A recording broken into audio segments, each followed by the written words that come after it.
a note taker. And I would have to say, one thing that was interesting about it is it's his notes. I take paper notes still. If you look here, notebook after note, and I have them from when I was early in my 20s. I have all of them and I have them dated and I can always go back into my thoughts.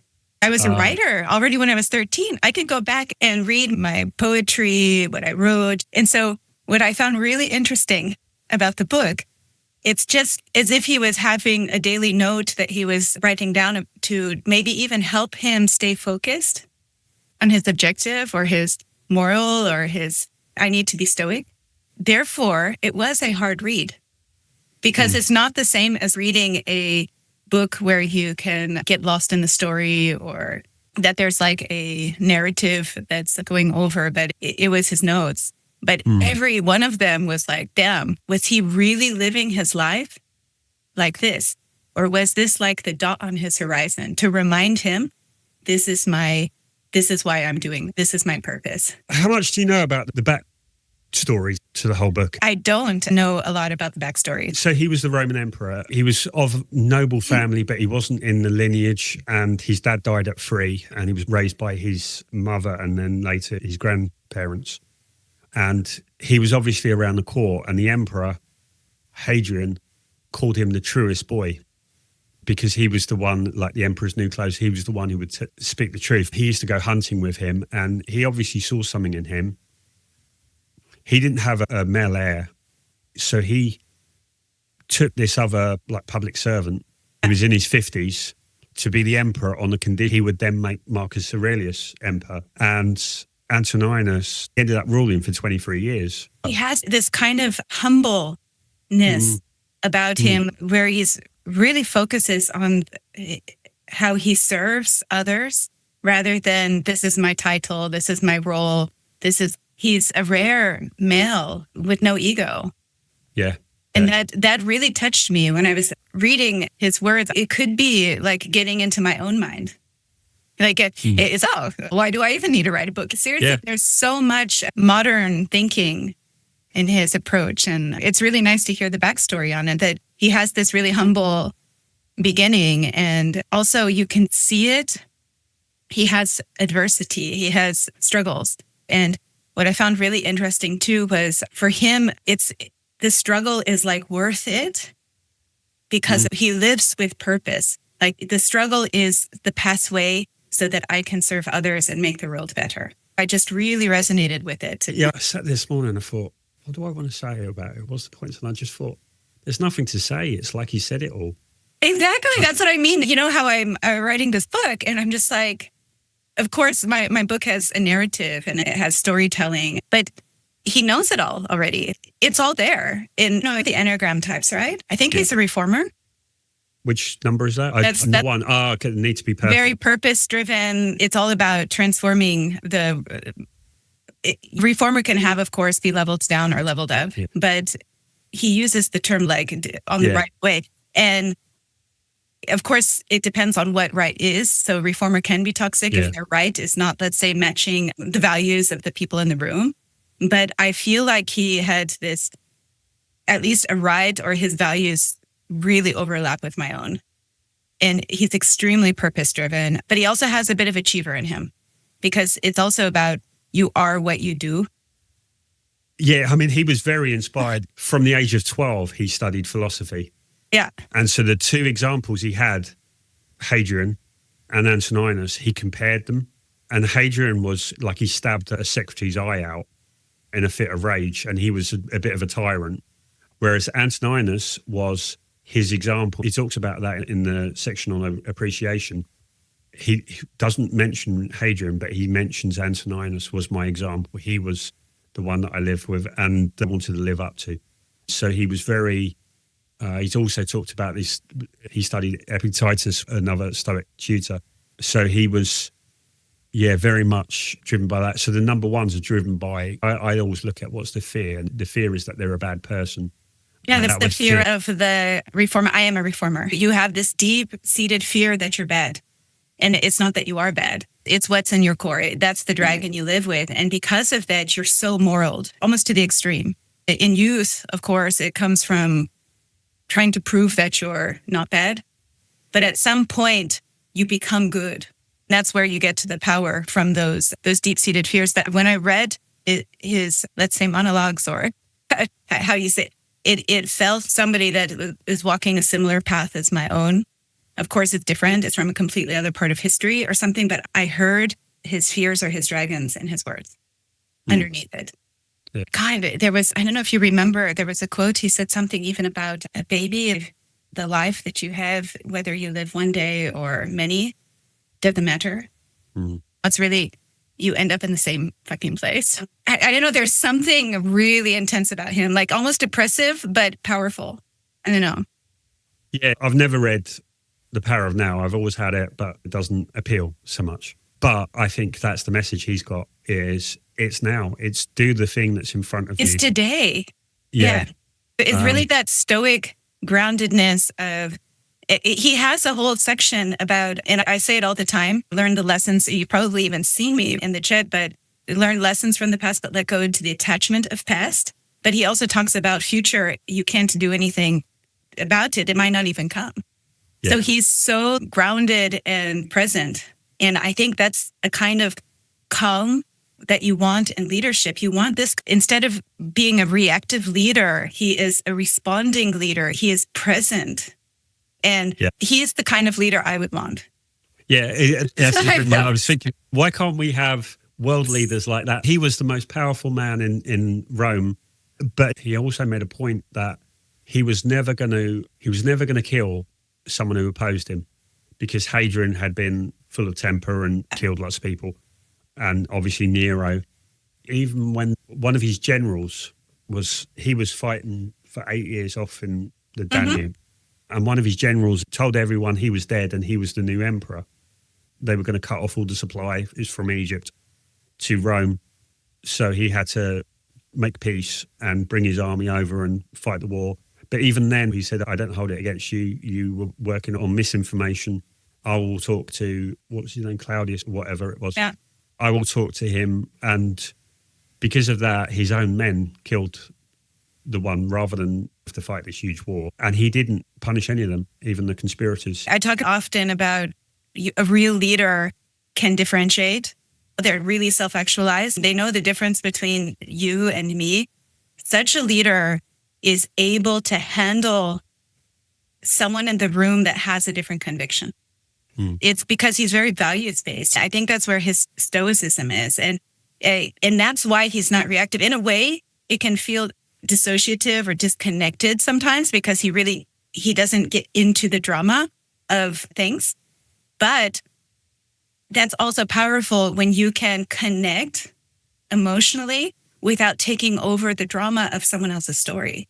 I think that is something which I wish I could see in more leaders. If you compare to, I shouldn't bring up Trump. Let's avoid it.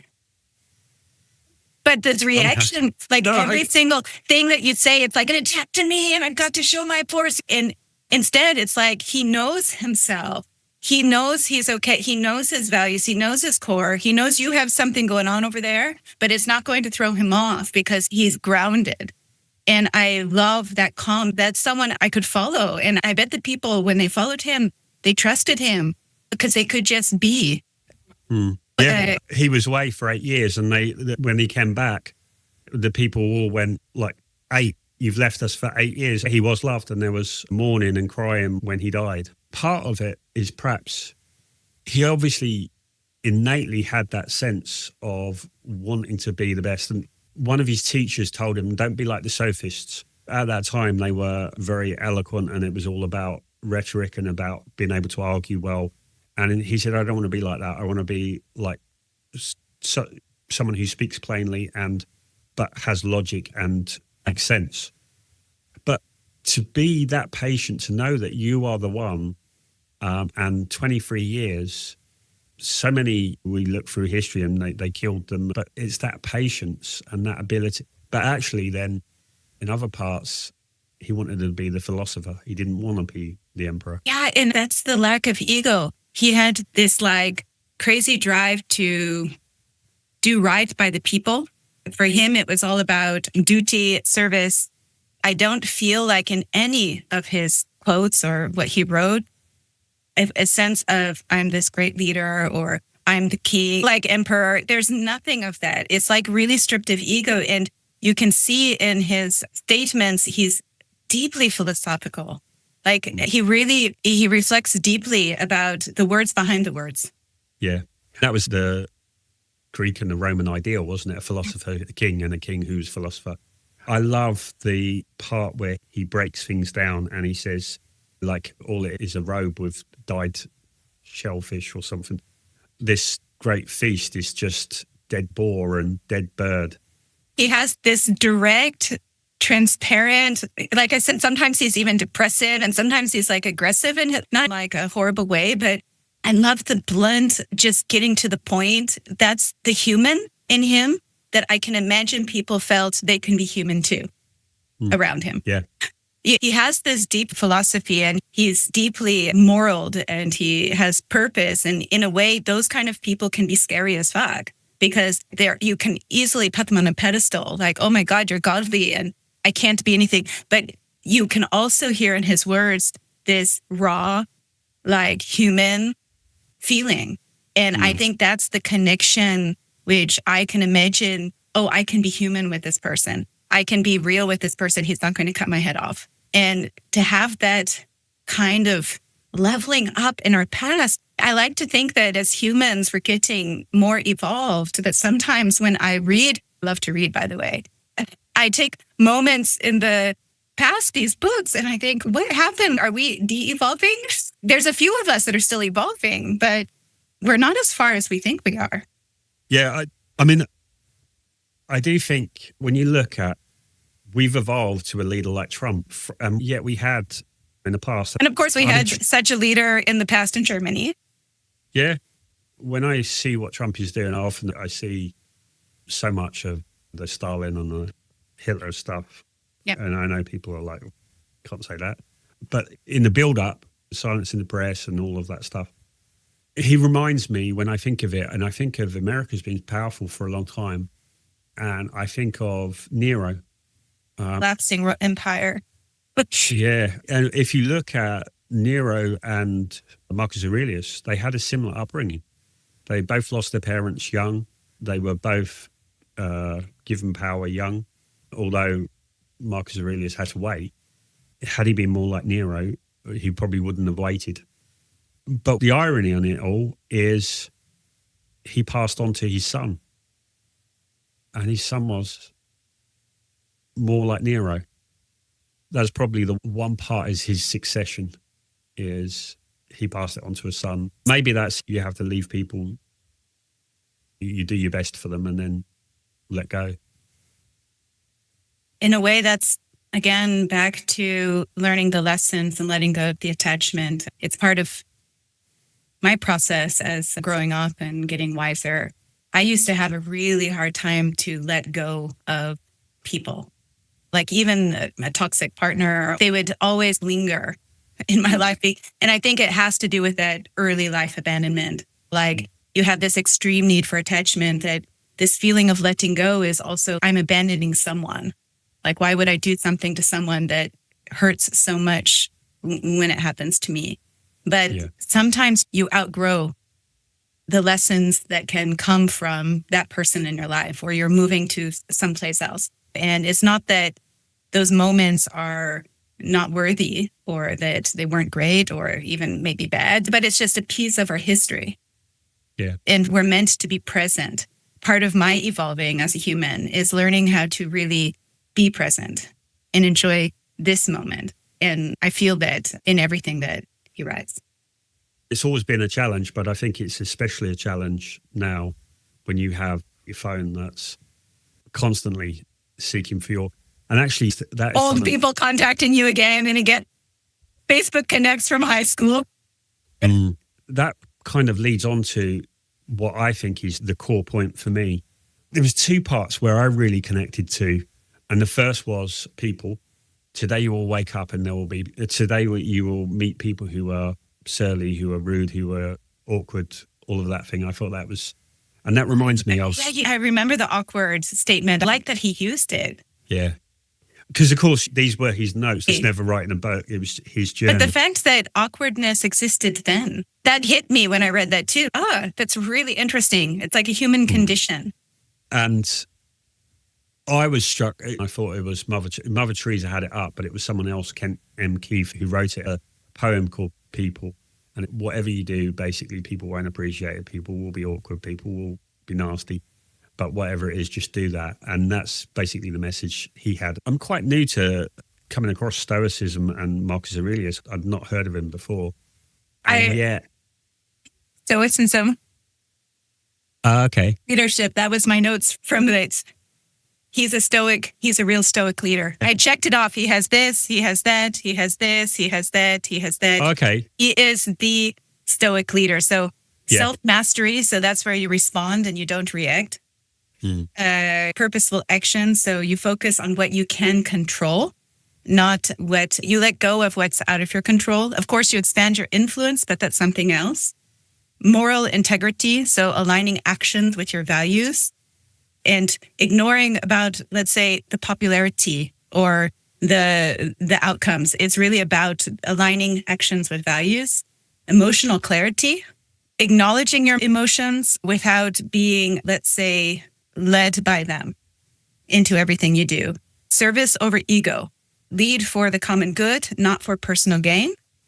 Resilience in adversity. So all challenges that you face are part of growing your virtue. And reflection and discipline. So proactive self-reflection and intentional habits. So that's a Stoic leader. And he has all of the points. So that's what's my notes. I noticed halfway through, he is the Stoic leader. And the Stoic leader, of course, Stoicism can be sometimes, like I mentioned before, can feel dismissive if it's incorrectly executed because it can be dissociative. I'm in my calm here. I have no feelings. That's what a lot of people think of when they think of Stoicism. But the Stoic leader is instead grounded in your presence, knowing your core, having that integrity in everything you do, integrity with your values, and being able to differentiate what's happening around you with what's really important, and not being in that reactive state all the time. Yeah. So there's so many lessons. I've not got them from there. They've come through, and I think it's because so many people have read Stoicism throughout history. It come after him, though. It wasn't before him, was it? What? Let's say the movement, Stoicism. He was a student. He was a student of Stoic. So he was a student of. He never identified as a Stoic, but he identified as a philosopher. Okay, so that makes sense then. Yeah, his teacher Rusticus, he mentioned that gave him the book of Epictetus, which is one of the big Stoic. The three core Stoic philosophers are Epictetus, Seneca, and Marcus Aurelius. Oh, you're so good with names. I love that. I remember details. I just can't pronounce them. I am trying to remember. You're an investigator, right? 5. Yeah, exactly. So I'm trying to remember. It was a couple years ago or something that you wrote that, but I think investigators always know the facts, and I love that. Yeah, I think it's 5 thing, probably being a little bit dissociative as well. Yeah, 5's actually, it's your biggest before you level up. So almost all 5s, and there's a lot of engineers that are 5s, by the way. They can be dismissive and dissociative in their behavior, and not on purpose. It's because facts are really important to you, and you get into that, let's say, processing of it has to be like this, et cetera, et cetera. But when you level up, of course, the way a 5 levels up is getting in touch with emotions, but it's harder. It doesn't come as natural as perhaps someone like me, a 1, which is very much connected with the inner purpose. I have chats with Tony and Clark. We have on a different group. And I remember, it was Clark asked, "Are you emotional?" And I was like, "I don't think I am." And then I thought about it and I thought, I'm very emotional actually, because it's not if like something's an emotion. Wrong, if something's wrong, I'll be really like, this has to be right, and it has to be right. And you go into the fact gathering, but that is driven by emotion. Yeah. But one of the things, so I'd always looked I think there's three ways that people get off course. And that is because of emotion, because of ignorance, and because of dogma. And so Ego. yes. So for me, the emotion, ego is tied in. Or It's so funny you tie emotion with ego. yeah, because what does the ego want but certain emotions? See, I don't tie emotion with ego. Ego for me is, it's all about you, but emotion is about feeling. But then you're the one feeling the emotion. Yeah. But it's not bad to feel. No. There's ego-driven emotion. And then there's deep core level emotion, like from your DNA level. And does not need to be ego-driven. So that's interesting how you tied emotion with ego, because I was like, yeah. But there's also empathic emotions. So we have emotion, but the emotion is, I think Marcus would say, it's tied to the opinion. For me, that's what he's saying that's the core of it, is to be yourself. And there's a quote from E. Cummings that I always remember: to be yourself in a world that wants you to be everything but yourself, or wants you to be everything else, is the hardest thing. And to keep fighting, I'm not sure if I'm mixing up two quotes, but that for me is what Marcus Aurelius' message is in this, is it's all about how do you be yourself. Yeah, he's really connected to core. The way he talks about the core is fluent. That's really probably the key for leadership. I look at leadership, relationships, and public speaking, and they're three of the hardest things because they're infinite games, and they're infinite in the deeper you go, the more you have to reveal and the more vulnerable that you have to be. And that's what makes us uncomfortable. Yeah. And of course, I do think that a lot of people that are new to vulnerability, they mix it up with oversharing. Vulnerability, and it's interesting because it goes to being able to recognize your feeling, be able to state it, and be able to ask for what you need. That's really vulnerability. And so many people struggle with that. They use the word we or you are doing this. It's always based on that outer layer of how you trigger me. Instead of getting to that place where, for example, if you know anything about me, one of my biggest dragons is abandonment. It comes from my early childhood. And I can feel something like, let's say we would have this book club planned and you didn't show up. It would be very easy for me to go into, okay, you are unreliable, you are not caring, you make me mad. But the vulnerable place is when I showed up and you weren't there, it's because you didn't want me. There's something innately not good about me. I felt abandoned. That's vulnerability. It's not going into the whole story as to why I feel that, but really that's the feeling. And if more people could talk like that, imagine hearing that when your friend's not showing up to your party. It sounds different. Fucking A, wow. So when I don't show up and I don't give you a call, you have that feeling. I don't want you to have that feeling. So what can we do here? And that's something which I think the best leaders can do, especially the ones that micromanage. Usually they micromanage from a place of panic that they aren't doing a good job, or they're not going to achieve their goals, or they're going to look like they're a bad leader. But the way that they stand in the room is, you're not doing what I want. It's almost like a panic, and they put it on the entire team. Instead of standing there and being like, when I'm unsure about the progress, or when I don't have the data, especially people that are very data focused. I think a lot of investigators, they want to see the numbers. I feel scared. I feel weak. I feel like I don't know what to expect, and it derails me. I can't function right now. And I know that you don't deserve me to come in here and to tell you that you're not doing a good job because I don't have what I need. But it would really help me to feel more grounded and to be able to be the leader that you need if I could have that. And it's a different conversation. People connect with that. It's also the fact that you can be vulnerable and get to the root of what the issue is, and you don't need anyone to change. No, it's not at all. Understanding. It's just to know a story, and it's a story that's come from your past, and it's this story.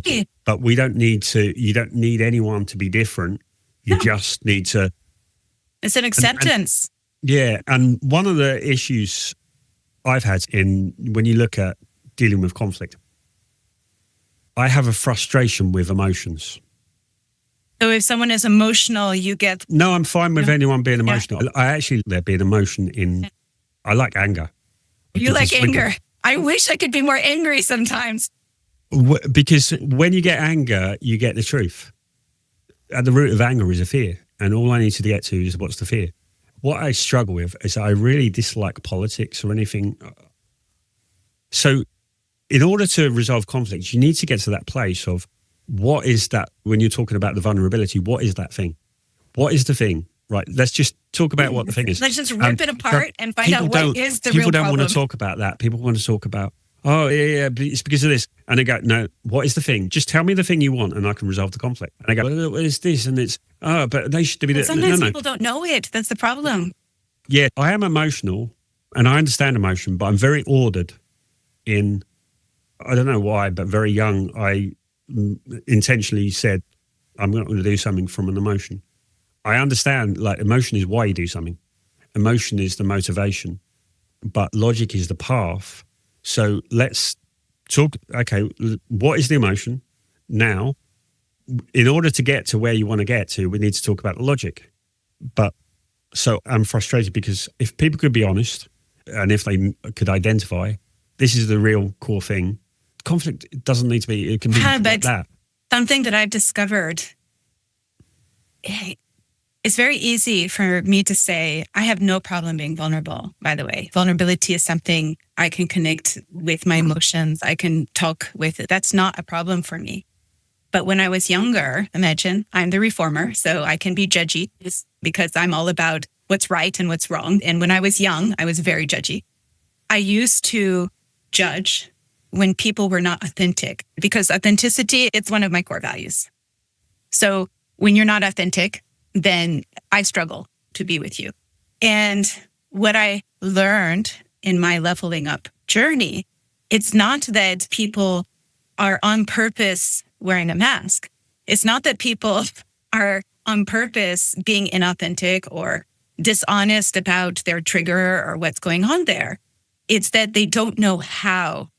They don't know what it is. There's so many people living on the surface of their personality. They haven't dug into the core of it, that it's so far away that they need help.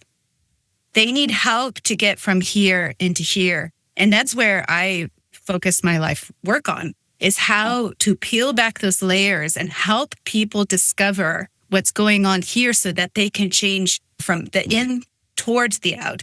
But it's not coming from being stupid or being narcissistic, or of course there are people with narcissistic personality disorder out there and they're psychopaths, but it's actually very rare.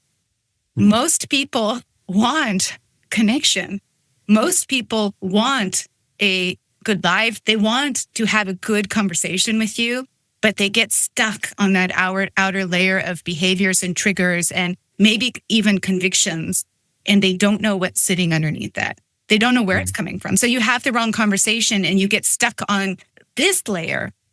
And part of a good leader, and I think every leader needs to have this ability, is to help somebody that's struggling with that noise on the surface, help them get to what's really going on without reacting. It's hard because sometimes the things that they say, it's something that triggers you, but you have to be able to stand there in a calm and help them figure out what is underneath that, what is underneath that, what is underneath that, and then address that. And like you said before, it doesn't mean anything has to change in the room.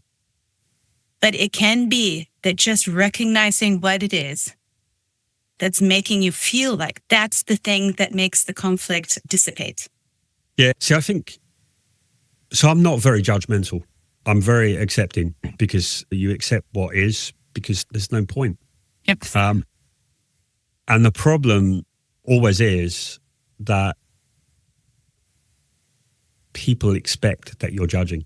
People have these, because of they're so used to it from other people. They've injected all of these voices, and it's such a waste. And it's like, that's their own dragons, though, talking to them. It's try to give me a gift. Okay, so try to do a nice thing for me. I had a neighbor. She was a wonderful neighbor. When I lived in Switzerland, she was from Argentina, and she used to bring me dinner. She would have an extra plate, and I lived by myself. I was a single mom with my daughter, and she would bring it to me, and I would be in a panic. What does she want from me? I can't make her a meal. I can't give her back what she's giving to me. So I started to get really awkward, really uncomfortable, like really avoiding her. I think at some point I even decided to move because it was so much stress for me. Like, that's my own fucking dragon in my own past from a mother that gave me guilt trips, or everything came with a hook. And it took me, that was what, in my early 30s. Now I'm near 50. It took me a time to figure out what's going on there. When you are in that instinct or that reaction mode, you think what's going on. But there's this bias where they say, trust your instinct. But the thing is, our instinct often can be tied to our own inner biases that we haven't discovered yet. So our instincts can lead us sometimes to these like negative loops, to these negative reactions, to these where we are recreating our traumas from our past over and over again until we can step out of that. And it starts with accepting that, yes, we probably judge, even though we think we aren't judgmental. There's something underneath. And until we've been able to figure that out, it's hard to say that we don't judge, that we don't have something that is driving our behaviors and how we respond to things. Yeah, we're filled with bias. Yeah. I've lost count of how many psychological biases. But yes, people are so driven by what other people think. And it's the big barrier. He addresses that exactly in the book. That was so interesting. It was like he was addressing a high school teenager. Do you remember that part? He really talks about clacking of tongues. Yeah, really. Like you're talking about your neighbor, reciprocity is so powerfully ingrained into humans. We're social, we're part of a social pack. Our status is linked to our survival. And it's just interesting that we always think this new invention or the world's changed. It hasn't. People don't change. All that changes is like the clacking of tongues. It sounds like today, you know, if you've put on some reality show or something, like it's, of course, maybe different slangs and different words, but it's exactly the same thing. And that's why I think more people should read. I feel like more people should pick up a fucking book from the past and see, especially people that are very fearful that this is the end of days. Just take a look at history. Like, people think I'm bagging on and they glaze over, and I talk about the Industrial Revolution. But everything changed with the Industrial Revolution because we lived, even Marcus Aurelius' time, we lived in villages. We lived with 150 people. So suddenly you take people out of their natural life. And so kids were feral. Now we have schools where you get trained, sit there, do this, which is unnatural. Yeah. You work in an air-conditioned Especially if you're neurodivergent, try to focus. Yeah. You work in an air-conditioned environment. You're close to people that you don't know who they are. In the past, before the Industrial Revolution, you knew everyone. Everyone had a reputation. And if they stitched you up, they would be exiled. Everyone would know not to go to do business with this person. They would be exiled from the community. Now we have none of that. We sit on a train and we're overwhelmed and nobody looks at each other because we're overwhelmed by it. Environmental psychology tells us how alien it is to us and how it creates more aggression, more all of this stuff. So we live in a world of anxiety because of that. So like I always say to new managers, it's not starting from zero. You're starting from negative because People are stressed automatically. They're stressed when they enter the office. Yeah. And then when you have the dynamics of most people work for companies that are looking for profit. Most of them are big companies. They don't care about you. It's just about numbers.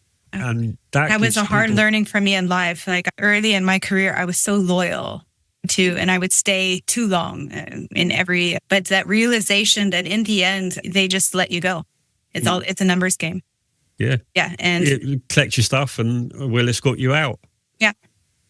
So I also had to shift my thinking. Otherwise, you're stuck in your career. Yeah, you can be loyal to a cause, but you don't need to be loyal to the organization. Yeah, I have a bit of a strange way of looking at things, but I look at organizations so they don't exist. They're shared beliefs. They're a vehicle to gather people together, and they're a vehicle for economic progress. Mm-hmm. The only thing that matters is people, because people are the only thing that are always around. The ideas, the kings, and all of this stuff. And in the end, they're the ones we're doing the stuff for, because it's the people that buy the stuff. Yeah. Okay, so we're running short on time. Let's just sum up key lessons, key insights, and your biggest takeaway. I wrote down 2 quotes that I think are the big takeaways of the book. It is not death that a man should fear, but he should fear never beginning to live.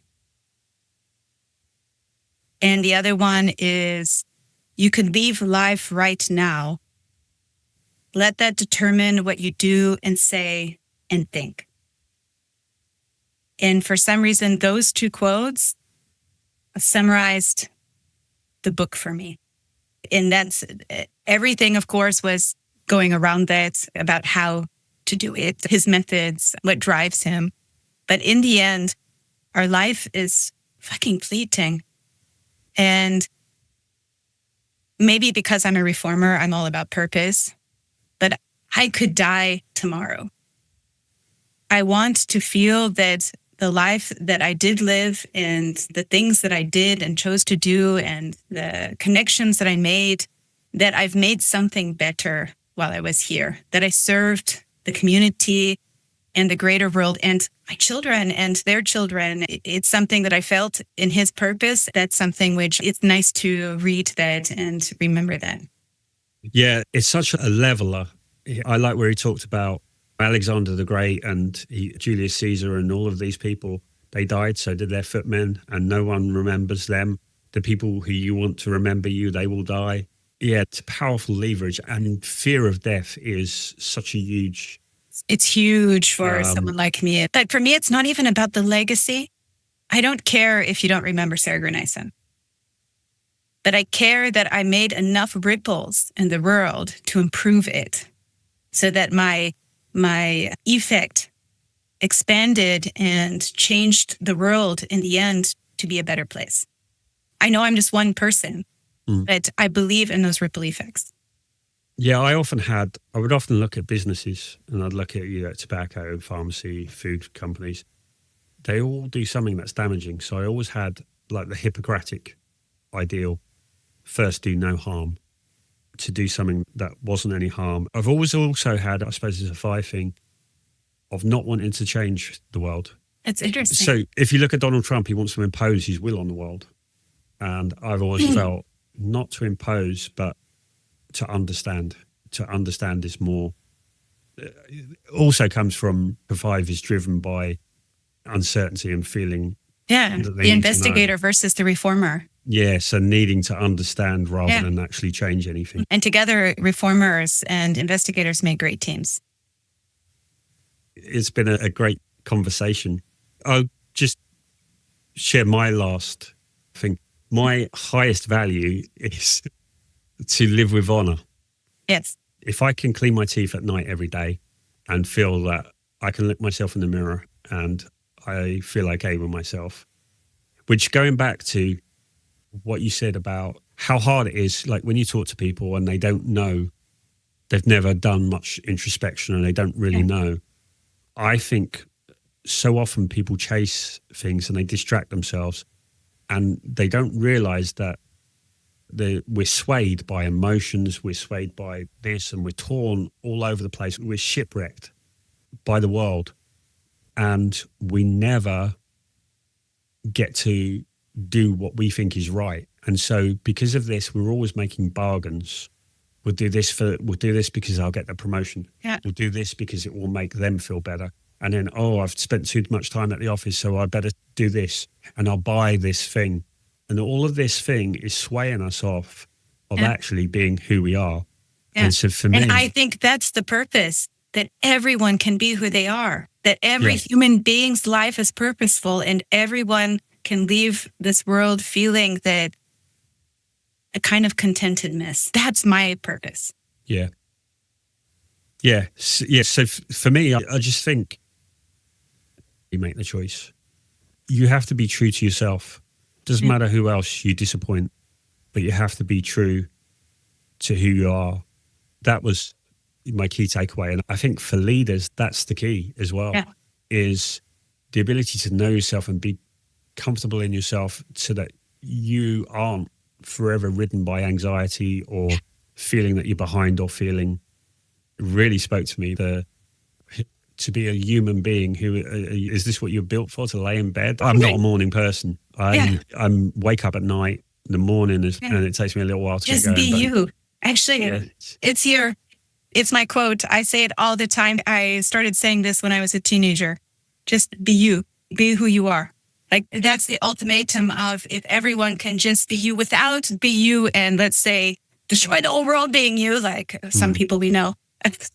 So I think all of that is a distortion. Well, I think if you look at Trump, that is, I need to show people I'm better. You don't need to. You just be you. You don't need to shout. Yeah.